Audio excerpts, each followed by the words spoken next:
In this video you will learn how to install WordPress on your Windows PC to get started with developing your WordPress site. What must be done?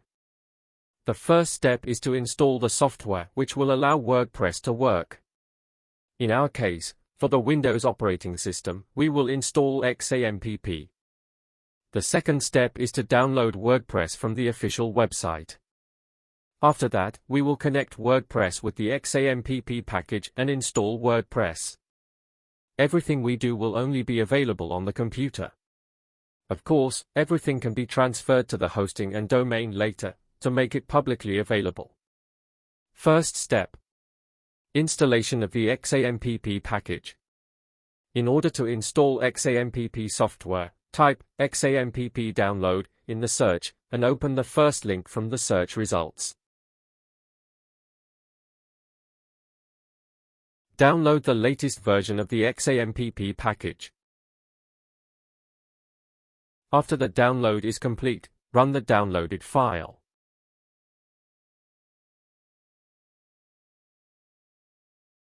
Click on Next, and then when selecting components, only Apache, MySQL, PHP, and phpmyadmin should be checked.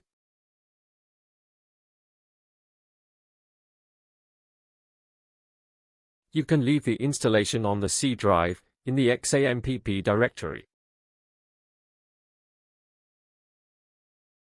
The default language is English.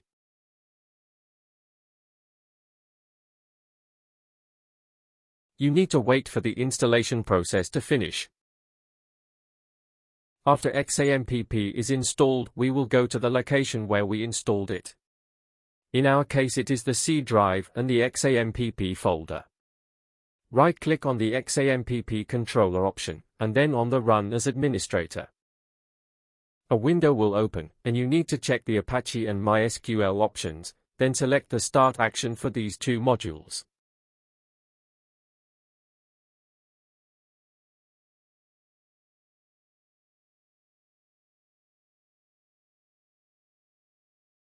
The second step is to download WordPress.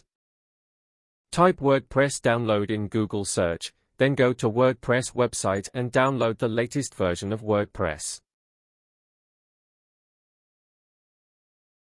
With this, we have finished the second step and we are going to the third. The third step is to connect WordPress with the XAMPP package. Open the WordPress zip file you downloaded earlier and copy the WordPress folder. Then open disk C, XAMPP folder, then htdocs, and here paste the WordPress folder you copied. Now we will create the database.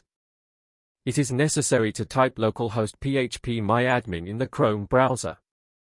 Note, don't start Google search, open the link directly. Here, you need to click on New, and create a new database. In our case, the database name will be WordPress. Click on Create, and now we have completed the third step. The last step is to install WordPress. In your browser now type localhost WordPress. First, you need to choose a language. We will leave it in English. Now, we get information of what data we need to know before proceeding. We are continuing by clicking on Let's Go. The name of the database is WordPress. Username is root, and for password we will leave an empty field. We can leave the last two fields as pre-filled. Continue the installation by clicking Submit. Now we start the installation process. We will enter the site title. Site title can be changed at any time. Then, enter the username and password that we will use to log into the administrator account. Then, put your email address and click on the Install WordPress. By clicking on Login, login screen will appear, and you need to enter the username and password that you defined earlier. Now we have logged into the WordPress backoffice, where we will create a website. Also, we can see how the website looks for now. This is a view based on the default WordPress setting, which we will modify and edit to be the way we imagined.